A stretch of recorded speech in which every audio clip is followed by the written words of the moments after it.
All right, guys, I got a nice lock and a nice letter from Shane Miller all the way up in Canada. This is a Abus Titalium. This is a 83 AL/45. It's recorable, and looks like Shane's done a little work on there.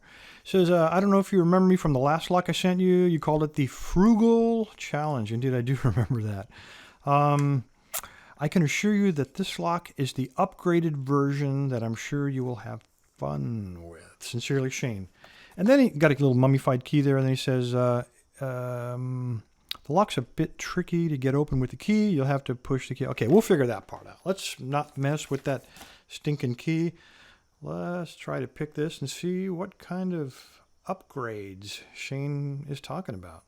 All right, let's try to pick him again. First time was about 28 minutes, something like that. So hopefully this one doesn't take that long. I'm going to try to watch the battery this time too. A lot of floppiness in this lock. I believe that there's a lot of high cut pins, and I also believe that it's all serrated.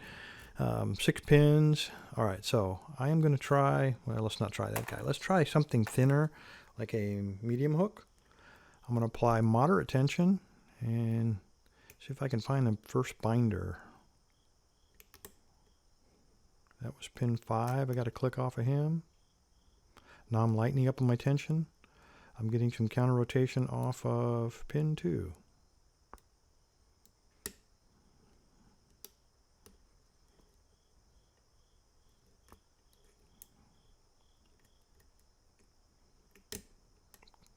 Okay, I think that was pin 5. That was not intentional to go more than, oh, it's okay though, because I just touched 3 and we got a slight turn on the core. I thought we might have overset 5 early in the game. Pin 1. Looks like counter rotation there. I'm not sure if that's the core, if I'm on the piece of warding, or if that's truly pin 1. See if I can get on him. Well, he clicked, but I didn't get any turn on the core. So I'm going to go back to, I'm going to use a short hook.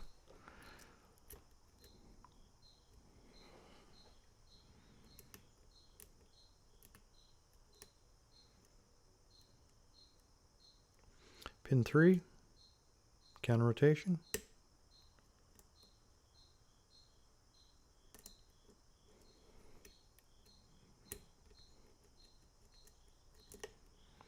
Okay, I touched pin 3 again. A lot of crunchiness going on there. I think we got a slight turn on the core there. Okay, I'm on pin 2, counter rotation again. I heard something fall. That was 2 clicks on 2. And I heard something fall. Okay, there we go. Pin 3 again. He's proving to be some kind of gatekeeper. There's that darn pin 2 again. Counter rotation. So rather than do the same thing again, I'm going to grab a deeper hook. This is a DeForest. Because I think maybe he's got to be picked a little deeper than what I have been.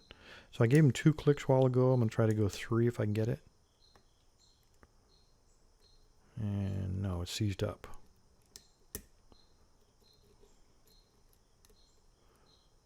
He's the only binder though. All right, there was 3 and I did feel a click on the core there.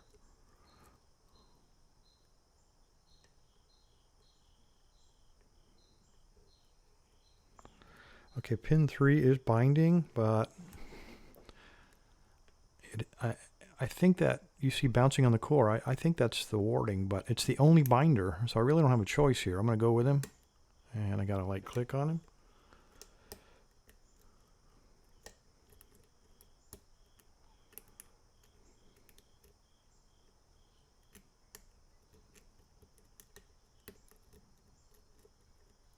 And there we go. All right. Took a lot less time on the second try because I kind of had a feel for the picks. There's a lot of crunchiness. I believe, here we go talking out of school again. I believe we're probably going to find all serrated pins in this bad boy. I've not taken them apart. Okay, we need a Phillips.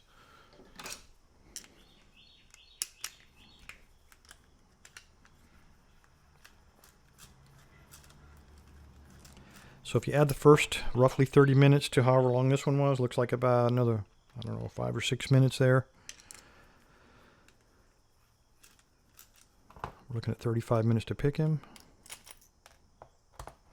Okay, here is a little Z clip to make sure that it's key retaining. I'm just gonna get a tray here.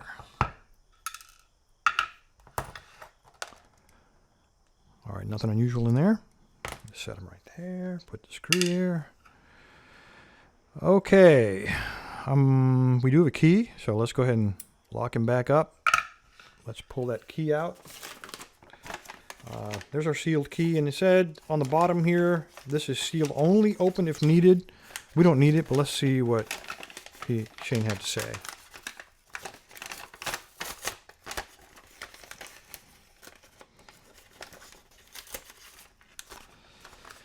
Okay, one of the something pins is cut very high, so use a something high reaching pick for it. All right, well, I think we did that.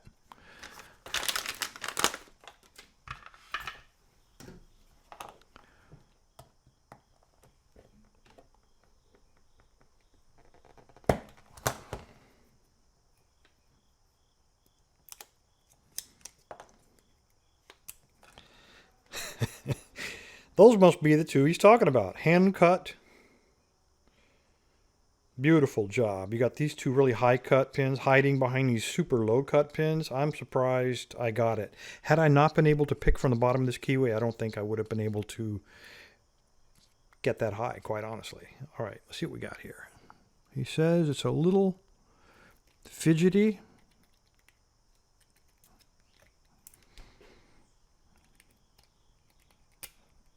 There we go.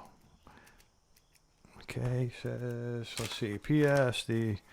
It's a bit tricky to get open with the key. You will have to push the key up for it to open. There we go. Just follow the instructions, Bill. Nothing to it. Okay, it is a working key, so it's a valid lock. All right, I'm going to lock it up real quick. I'm going to pull up that C-clip first.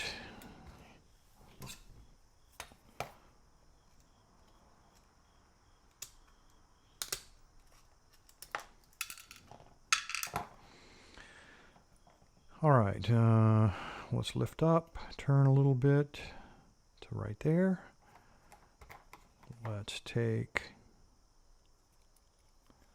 a pick and push this down. Try not to screw that up, Bill. Having done that before many times. Screwing up, that is. Okay, I'm going to turn him just a little bit because I don't want that cut too close to those pins. I'm going to turn him just like that. And that will turn the detent away from those holes, and it will also give me a little more leeway. If I don't push perfectly straight, nothing's gonna go into that crack.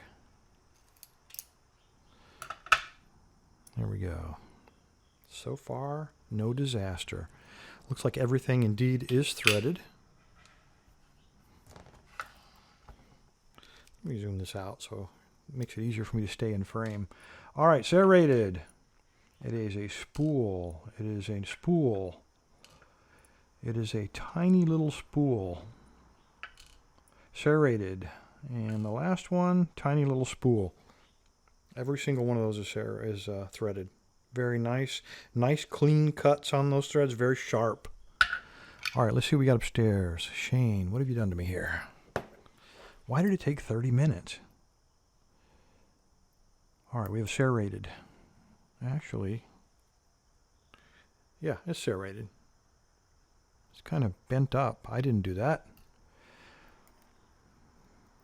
I know of. Okay, we got a serrated and then a spool element below it. Let's pull out the first spring. Okay, tiny little spring in one, and then in two. There's one in there. I'll be darned if I can get him out, though. He's not cooperating. Camera shy. Okay, we got it. It's doubled up, actually. That's why. He was jammed up inside of there. Okay. So far, so good. Number 3. Looks like another serrated one. Of course.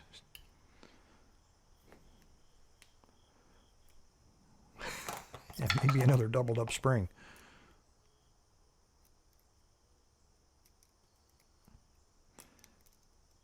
Nope. I don't think he's doubled up. Yeah, he is too. Another doubled up spring. All right, number 4. Serrated spool.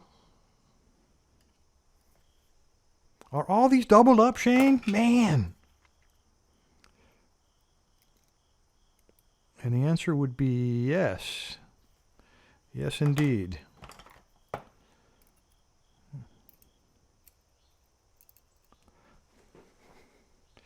There must be a shortage of springs now that Shane has exported all of these from Canada to North America. Okay, I'm going to go from the other side so we can get a better view. All right, number 6. Serrated spool. Oops, that was 6, not 5, Bill. Pay attention. There's another spring stuck in there on the very bottom. $1 to a donut. He is indeed doubled up.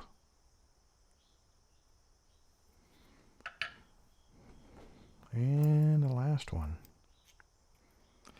He's barely popping above the... Oh, wait a minute. I almost said barely, but I think he just got hung up. He is... Lots of serrations on this guy. And the last spring, I can go ahead and pull that follower out of there. Let's see if we can extract that guy.